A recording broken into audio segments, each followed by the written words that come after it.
Guys, before I start this video, please just promise me this one thing, okay? Just don't get mad. I swear, people just want me to glaze footballers like they're Brock Lesnar and I'm Paul Heyman. This video is about elite players at their lowest level. The circumstances that players get into that, for whatever reason, despite the fact that they're usually world class, their superpowers suddenly disappear like Peter Parker's in Spider-Man 2. Oh! Again, I'm not saying that these guys ain't amazing. For the most part, these guys are. But please, if I say something about someone like Ronaldo, don't leak my address. Matter of fact, I'll do it for you right now. There you go. I'll even leave it on my screen right there so, you know, any of my Latina viewers can, you know. No?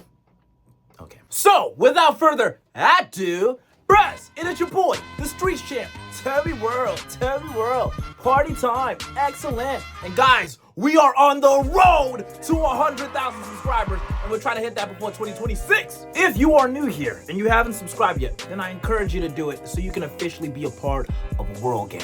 This is a family around here, and I want you to be part of this family by subscribing today and becoming an honorary Oos. Matter of fact, how about you go down in the comments and comment that you're officially joining the journey, not this piece of crap, so that me and all the day one Ooses can welcome you accordingly. And speaking of warm welcomes, I'd like to take this moment to quickly shout out all of our members in the Super League, aka the World Gang Patreon. Talking about my boy Chase, talking about my boy Raj Paniker, my boy Pix, and my South African brother Kolile. Yeah, that's right, baby. I got the pronunciation on lock. Shout out to all the Patreon Ooses. They, of course, saw this video before anybody else. Guys, no spoilers. Now, let's talk about the absolute worst version of elite players. I sag my pants until my ass shows. Back in the day, Aubameyang was a nobody. He was just a guy that had the same haircut as Dominican maids. And he had a name that even his own teammates Blaszczykowski couldn't pronounce. Which, time out, that makes no sense. Blaszczykowski saying he can't pronounce somebody's name is like Epstein saying that he doesn't like creeps. But Aubameyang wasn't gonna be a nobody for too long, because he was basically a real life version of the best kind of players you could use in FIFA 12. Fast and black. That's what made him a gunman at Dortmund. And then Arsenal signed him. Bro, this guy was an absolute monster. As soon as he landed in England, he was showing all of his strengths. Well, not all of his strengths, because this guy wasn't even strong enough to lift a trophy. But 22 Premier League goals in his first full season for Arsenal, and then 22 Premier League goals in the next season. And that's when the legendary hashtag started. Hashtag I Spy should suck Toby World. I personally think we should bring that back, boys. So yeah, drop it in the comments. But really, the actual hashtag was hashtag sign the ting. Everybody wanted Aubameyang to sign the ting. Well, he deserved it, and eventually he did sign the ting, and he was now making around 350,000 a week. But bruh, I don't know what happened. It's like as soon as that money hit his PayPal, he lost all of his powers. The contract he signed must have been from the Illuminati, because as soon as he put pen to paper, he got f***ed.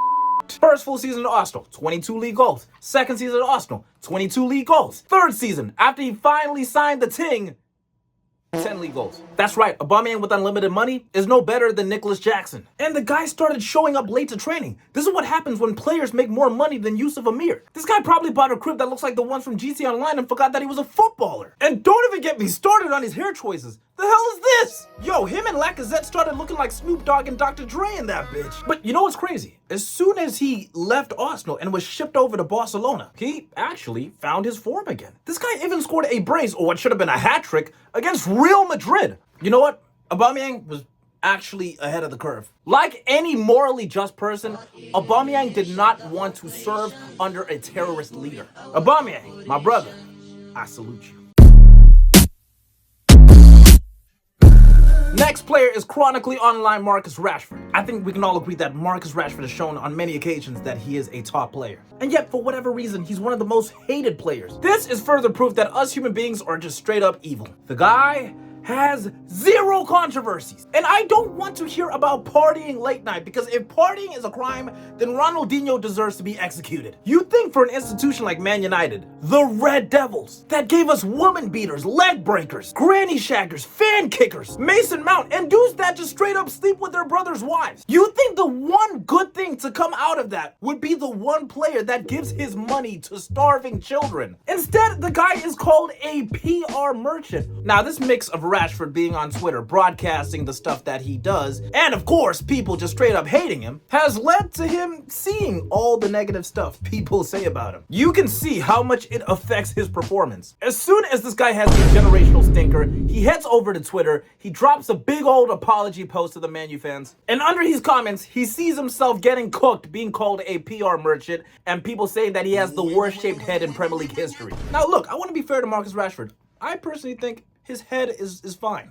Bro, what did you just say? You know, there was this one week where Man U fans were on Twitter saying that Marcus Rashford doesn't pass enough. And I shit you not, the very next game, Marcus Rashford was through 1v1, and instead of just taking the shot, he just simply passed it to the nearest teammate that he had. And that, of course, led to them not scoring a goal. That was when everybody knew this man was chronically online. Checking to see what United Trey had to say about his performance after every game. Look, man, as a footballer, the last place you should be heading to is Twitter and Manchester United. So yeah, this guy's in double hell. This guy was even beefing with Goldbridge for sake. Rashford, listen, if you want to use social media without the toxicity, then I'll tell you what, just follow me on Instagram. Alhamdulillah with my billions piling. Oh yeah, you knew it was coming. Mo Salah is like a vampire. He is a bloodthirsty heathen that overpowers everybody that he comes up against. But as soon as he sees the bright lights, he falls into pieces. Now, nobody can deny that this guy is an absolute goal-scoring and playmaking machine. But the matter of the fact is this: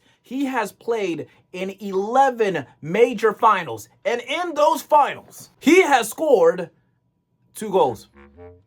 And both were penalties. But hey, he got 2 assists though. You know, football is such a funny sport because if you, yes, you were a football manager, 1, congratulations, you're already better than this guy. And 2, if I asked you, which attacker would you rather have in your side, Mohamed Salah or Divock Origi? Dude, it's a tap-in. You're gonna say Mohamed Salah because this guy scores so many goals. But if I asked you the same question for a major final, then you're probably gonna go for a guy like Origi, who I am convinced has no fear. The only people that pick Salah are his biggest haters that just want to see him have another stinker in the final. Or over-optimistic people that are like, you know what, maybe in this next final, he'll finally come good. And for those people who are like that, I'm gonna tell you this right now.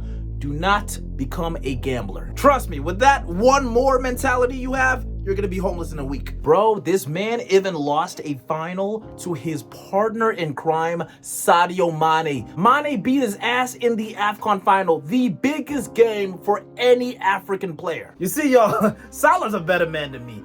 Because if my teammate, who I've already had public beef with, just beat me in an AFCON final, man, I would be on Twitter afterwards saying, whatever you do not Google Sadio Mane's wife's age when he met her. Okay, I've literally only been talking about players of color lately, and I don't want people saying that Toby's racist. Okay, I need a white guy. I got it. Thibaut Courtois is like a girl in college. She's pretty hard to break down at first, but as soon as you get her legs open, she's all yours, buddy. And I'm just gonna leave this here, you know, just in case. Like, bro, I don't get this guy. He is arguably, if not, like, unanimously, the best goalkeeper on earth. He has every component sorted out. Like, if your shot is too wide for another goalkeeper, bro, for Courtois, he's just gonna turn into Dr. Octopus. If your shot is too high for most goalkeepers, bro, he's just gonna turn into Mr. Fantastic. He's gonna stretch out and save it. Like I said before, all cylinders covered, except for his freaking legs. Bro, when I watched this man play for Chelsea, he was amazing. But as soon as players learned that they can just go through him, this guy was getting routinely spunked on every weekend. Like, bro, either close your legs or save it with your dick or something. That is literally his only issue, as well as, you know, loyalty. I won't forget how he left Chelsea. And of course, what he's done to his teammates' wives. Dude, if Courtois didn't have that leg problem, do you really think we'd be talking about guys like Lev Yashin? Fuck no!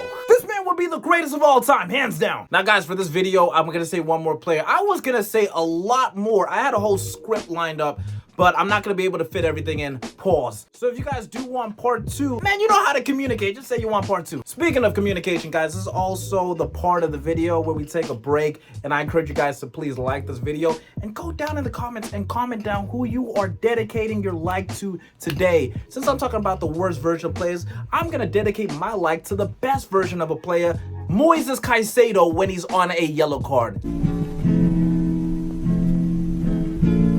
I mean, we're talking about one of the greatest players of all time, if not the greatest. Absolute goal-scoring juggernaut, 99% man, 1% underwear. Piers Morgan's best friend, Cristiano Ronaldo. Now, I love Ronaldo, but listen, I gotta be honest about him. In accordance to knockout stage games at an international level, he performs as good as me in a knockout match against Mike Tyson, and that even includes current 60-year-old Mike Tyson. And it's so crazy, because if you think about him at like the knockout stages of Champions League games, bro, this nigga's the GOAT. The GOAT! But holy crap, Lois, the World Cup and the Euros knockout stages absolutely scare this guy. Okay, so at the World Cups he's played in and the Euros, he has played in 21 knockout phase matches. These are, of course, the matches that happen after the group stage. In those matches, he has only scored 3 goals. Oh, and none of them are in the World Cup. And yes, in those times he's had penalties, and yes, he's missed. And he's also had free kicks, and yes, he's likely bonked somebody on the head so hard that they have a headache for 16 days.